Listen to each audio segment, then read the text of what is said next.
part took me longer, 3 months, because I have to bend these. I have to heat them up really good and get them moist and bend them and tie them back. And you say this house was even moving this way? It was right here. Oh, That's where it was. When it freezes, the ice comes up like that and warps my floor. There's maybe some kind of a stream going out, because when I go under there and work on my house, I could hear a water flow. Really? Huh. Water rushing.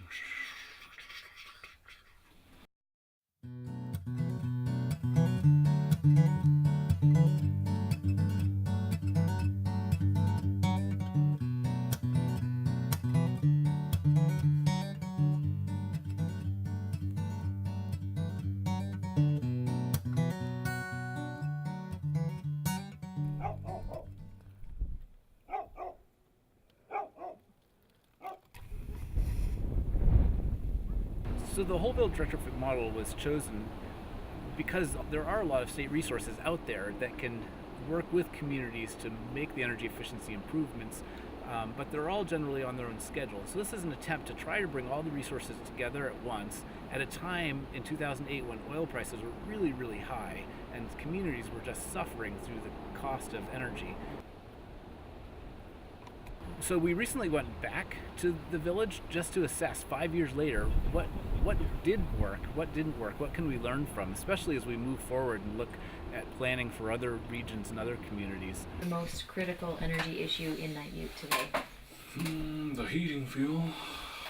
Heating fuel's like $8.50 a gallon here. Wow. And the gas is like $8 a gallon. That's what I want to try and fix. So the things that were done were generally lighting and building insulation and building shell improvements. The heating systems for the building and some buildings were improved too. So then you have a tighter shell, a ventilation system to keep the air fresh. Before it was colder and a lot of draft would come in, both from the doors, the windows, even the floor. The floor will be colder in wintertime. And then since the weatherization, I noticed that there's less draft coming in our house. It's warmer. The floor is a little warmer.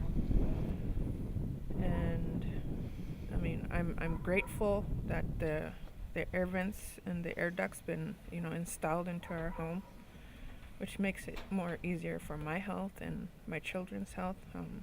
Before that, my daughter was, breaking out in hives before.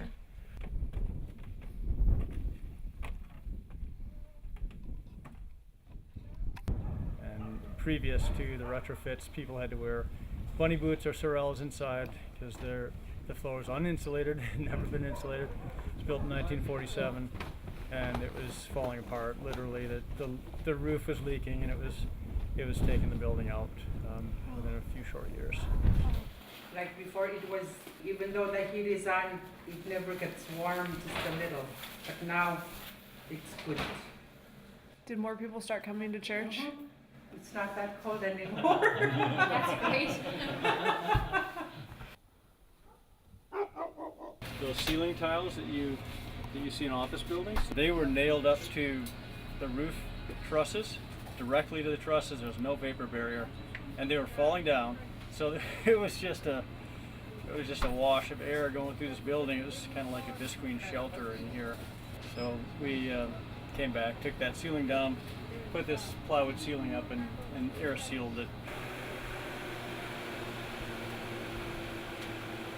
I think it saved huge amounts of fuel, and before it was kind of almost not very viable. Energy efficiency is the only thing that you can really control, how much energy you use. You can't control the cost. You can't control the ups and downs of petroleum or the availability of wood, but it really begins in the village itself. And I think as we develop these programs for rural Alaska, we need to first include the village in the whole process and that it also involved good building science so that whatever we do makes the home more durable, more healthy, and use less energy.